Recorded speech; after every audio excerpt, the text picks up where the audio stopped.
Top quality और consistent performance के लिए सिर्फ सिल्वर पंप नाम याद रखना। અને હવે સમાચારો પર નજર કરીએ। રાજકોટથી સમાચાર છે। અમિત ખૂંટ આપઘાત કેસમાં અનિરુદ્ધસિંહ જાડેજા સામે ફરિયાદ। મૃતક અમિત ખૂંટની સુસાઇડ નોટમાં પણ અનિરુદ્ધસિંહ જાડેજાનું નામ છે।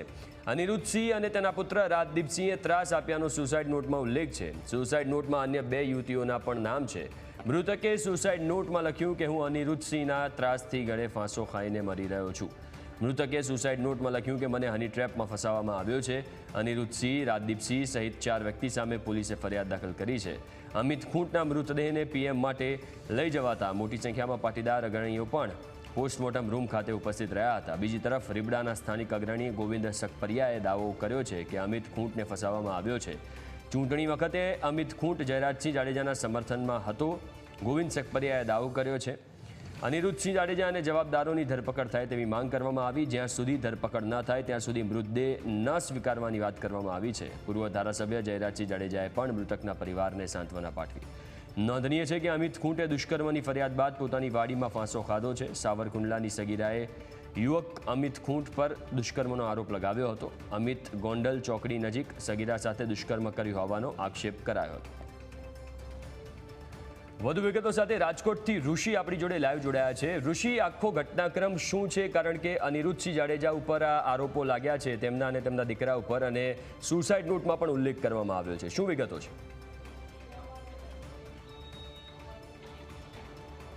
અમિત ખૂંટ નામનો જે વ્યક્તિ છે જેને આજે આત્મહત્યા કરી, તેના વિરુદ્ધ સૌપ્રથમ રાજકોટમાં એક સગીરાએ દુષ્કર્મની ફરિયાદ નોંધાવી હતી। ત્યારબાદ સતત તે ડિપ્રેશનમાં હતો। ખાસ જે અત્યારે સુસાઇડ નોટ મળી આવી છે તેની વાડીએ જ તેને ગળે ફાંસો ખાધો છે। તેમાં સ્પષ્ટ તેને ઉલ્લેખ કર્યો છે કે 4 વ્યક્તિના ત્રાસથી તે આત્મહત્યા કરી રહ્યા છે। ખાસ તેમાં જે ઉલ્લેખ કરવામાં આવ્યો છે તે રીબડાના અનિરુદ્ધસિંહ જાડેજાનું નામ છે। સાથે બીજું નામ છે તેમના પુત્ર, જે નામ છે રાજદીપસિંહ જાડેજા, તેનું પણ નામ છે, અને એક સગીરા અને એક યુવતી, કુલ 4 વ્યક્તિનું નામ આ ફરિયાદમાં છે। સૌપ્રથમ હું તમને રાજકોટના પોસ્ટમોર્ટમ રૂમના એ દ્રશ્ય બતાવીશ। મોટી સંખ્યામાં એક બાદ એક પાટીદારો રાજકોટના પોસ્ટમોર્ટમ રૂમે અહીં આવતા જાય છે। સ્પષ્ટ તેઓની માંગ છે કોઈ પણ ભોગે અમે બોડી નહીં સ્વીકારી। મૃતક જે છે અમિત ખૂંટ, તેનો મૃતદેહ સ્વીકારવાનો પરિવાર અત્યારે ના પાડી રહ્યો છે। તે સ્પષ્ટ કહી રહ્યો છે અત્યારે કે જ્યાં સુધી ન્યાય નહીં મળે, એટલે કે અનિરુદ્ધસિંહ જાડેજાની ધરપકડ નહીં થાય, રાજદીપસિંહ જાડેજાની ધરપકડ નહીં થાય, ત્યાં સુધી અમે પોસ્ટમોર્ટમ રૂમ ખાતેથી હલશું નહીં। તે સ્પષ્ટ વાત અત્યારે પાટીદાર અગ્રણીઓ કહી રહ્યા છે। અને સાથે તમામ જે અગ્રણીઓ આવ્યા છે તેમની પણ એક જ માંગ છે। મૃતકના કાકા છે તે પણ કહી રહ્યા છે કે મારા ભત્રીજા સાથે દરરોજ મારે વાત થતી હતી, સતત તે ડિપ્રેશનમાં હતો, રીબડામાં હજુ પણ રાજાશાહી છે, તેવો સ્પષ્ટ આક્ષેપ અત્યારે પરિવારજન પણ કરી રહ્યા છે। ગોવિંદભાઈ સકપરિયા જેવો પાટીદાર અગ્રણી છે, તેમનું પણ કહેવું છે કે સતત ને સતત આ જે ગ્રુપ છે તેના ગ્રુપ દ્વારા રીબડામાં ત્રાસ ગુજારવામાં આવે છે। અને હવે પોલીસે નામજોગ જ્યારે ફરિયાદ દાખલ કરી છે ત્યારે 4 ને આજના દિવસમાં જ પોલીસ પકડી લે તેવી માંગ તેઓ કરી રહ્યા છે। જી બિલકુલ ઋષિ, કારણ કે એવા પણ આરોપ થયા છે કે ચૂંટણી વખતે જે અમિત ખૂંટ છે જયરાજસિંહ ગ્રુપમાં હતો, એમના સમર્થનમાં હતો, અને એટલે કદાચ આ કાવતરું એવા આરોપ લગાવવામાં આવ્યા છે। એને લઈને શું વિગતો છે?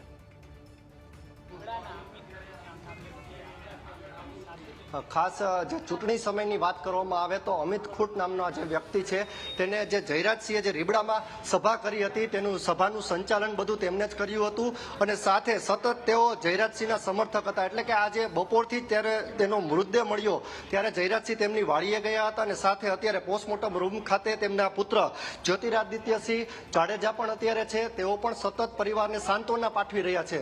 ખાસ સર્વેની એક જ માંગ છે કે જે કોઈ આરોપીઓ છે, જે 4 નામ છે, તે તમામ આરોપીઓને પકડીને જેલના સળિયા પાછળ મોકલવામાં આવે। ગોવિંદભાઈ સકપરિયા છે, તેની સાથે વાત કરશું। ગોવિંદભાઈ, જે રીતે આ વાત છે રીબડાની, તમે રાજાશાહીની વાત કરી, ચૂંટણીમાં અમિત ખૂંટે જયરાજસિંહને ઘણી મદદ કરી હતી, આ ચૂંટણીનો વોર શું છે આ પ્રકરણમાં?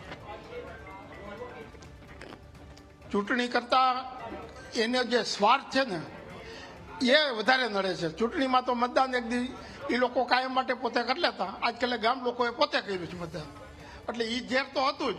પ્લસ ગામમાં જે જમીનો વેચે, આ અમિતે જમીન વેચી, એનો ભાવે સારો મળ્યો, એની હુથી લીધી, તો બીજે દિવસે સોદો કેન્સલ કરાવી દો, તમારો રસ્તો નથી ખેડીને।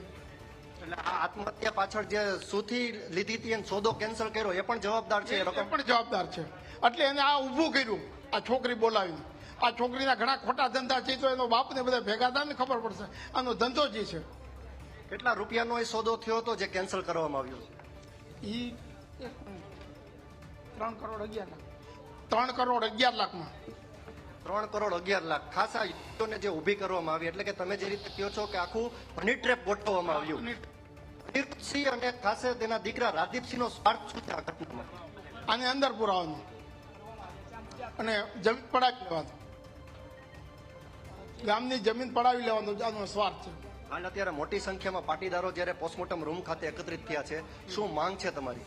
બસ માંગી છે કે આને ન્યાય મળે. આને જે ફરિયાદી છે અને ઓલી બાઈ છે એના બાપાને બધાને અંદર લઈ લે અને સાચું જે પોલીસ છે ને એની સાચી વિગત બહાર પાડે. મૃતદેહ સ્વીકારી લેશો? ના, મૃતદેહ નથી સ્વીકારવાનો. જે રીતે જે ગોપીભાઈ સતપરિયા છે તેમણે ન્યૂઝ કેપિટલ સાથે વાત કરીને તેઓ સ્પષ્ટ કરી રહ્યા છે કે અમે મૃતદેહ નહીં સ્વીકારી. હાલ મોટી સંખ્યામાં પાટીદારો અત્યારે એકત્રિત પોસ્ટમોર્ટમ રૂમ ખાતે થઈ રહ્યા છે અને તેઓની એક સ્પષ્ટ માંગ છે કે કોઈ પણ ભોગે રીબડાના જે અનિરુદ્ધસિંહ જાડેજા છે, તેના પુત્ર રાજદીપસિંહ જાડેજા છે અને અન્ય 2 યુવતી, તે તમામને જેલના સળિયા પાછળ ધકેલો ત્યારે જ અમે તેનો મૃતદેહ સ્વીકારશું. હાલ તો અત્યારે જે સુથી છે તે કેન્સલ કરીને જે જમીનનો સોદો કેન્સલ કરાવ્યો તે પણ વાત અત્યારે સામે આવી રહી છે અને તેના કારણે પણ અત્યારે આ સમગ્ર ઘટનાક્રમની વાત કરવામાં આવે તો એ સમગ્ર મામલે પણ અમિતે આત્મહત્યા કર્યું હોવાનું અત્યારે પ્રાથમિક તબક્કે સામે આવ્યું છે. જી બિલકુલ ઋષિ, અત્યારે કોઈ ફરિયાદ નોંધવામાં આવી છે? શું વિગતો પ્રાપ્ત થઈ રહી છે? ને કારણ કે આ જે કેસ છે આત્મહત્યા અમિત ખૂંટે કરી છે, એમાં જે એની સુસાઇડ નોટ મળી છે એમાં સ્પષ્ટ રીતે અનિરુદ્ધસિંહનું એમણે નામ લખ્યું છે, એટલે કોઈ ફરિયાદ નોંધવામાં આવી છે? એને લઈને શું વિગતો છે? એમના જે ફેમિલી મેમ્બર્સ છે એ શું કહી રહ્યા છે?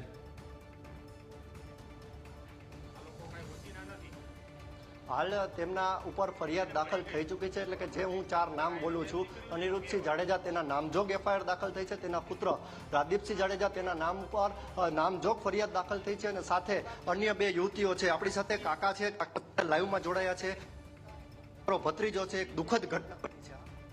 શું મુખ્ય માંગ છે તમારી?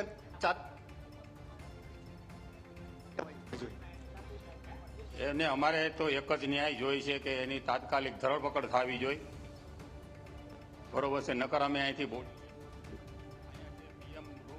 પીએમ રૂમમાં એના જમાઈનો છે, બરોબર છે, એમાં છાડછેડ ન થાય એની અમને પૂરેપૂરી શંકા છે. જો કાંઈ પણ ફેરફાર આવશે તો અમે ધરણા ઉપર બેસશું અને હાલ બોડી સ્વીકારવાના નથી. જ્યાં સુધી અમને એની ધરપકડ નહીં થાય ત્યાં સુધી અમે બોડી સ્વીકારવાના નથી. તમારો ભત્રીજો સતત તમને વાત કરતો હશે. અનિરુદ્ધસિંહ અને સાથે રાજદીપસિંહ કઈ પ્રકારે ત્રાસ આપતા હતા એમને? પહેલેથી જ ત્રાસ ચાલુ જ છે. ગામમાં જે કોઈ વ્યક્તિ આગેવાની કરવા નીકળે, બરોબર છે, આ લોકોનો એક જ ધંધો છે, બરોબર છે.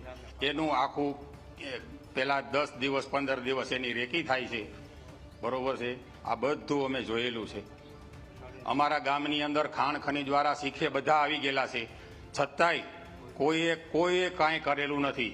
એ લોકો બહુ મોટીના 75 કરોડના દાન કર્યા, બરોબર છે, તો એને ક્યાં એવી મોટી કોઈ ફેક્ટરીઓ હાલે છે, બરોબર છે, અને કોઈ અંબાણી કે અંદાણી તો છે નહીં, તો આટલો પૈસો આવ્યો ક્યાંથી? તો આ ઈડી શું કરે છે? ઈડીને ધ્યાનમાં આવવું જોઈએ ને. તમે મોબાઈલ જોવો છો તમારો, બરોબર છે, એમાં 75 કરોડના દાન લખે છે, બરોબર છે, તો આ પૈસા આવ્યા ક્યાંથી ભાઈ? આ રીબડાના ખેડૂતોને જ લૂંટીને ભેગું કર્યું છે. જે રીતે કાકાની આંખમાં પણ અત્યારે આંસુ છે, તેઓ સ્પષ્ટ કહી રહ્યા છે કે મારા ભત્રીજાને ન્યાય મળવો જોઈએ. જે રીતે આ સમગ્ર ઘટનાક્રમની વાત કરવામાં આવે તો આજે જ્યારે તેમની વાડીએથી મૃતદેહ મળ્યો ત્યારે પોલીસે તપાસ હાથ ધરી અને 4 વ્યક્તિજોગ નામજોગ ફરિયાદ દાખલ થઈ છે અને પોલીસ જ્યાં સુધી આ તમામ આરોપીઓને પકડશે નહીં ત્યાં સુધી મૃતદેહ સ્વીકારવાનો પરિવારજનોએ ઇનકાર પણ કર્યો છે. જી બિલકુલ, આભાર ઋષિ વિગતો આપવા માટે. તો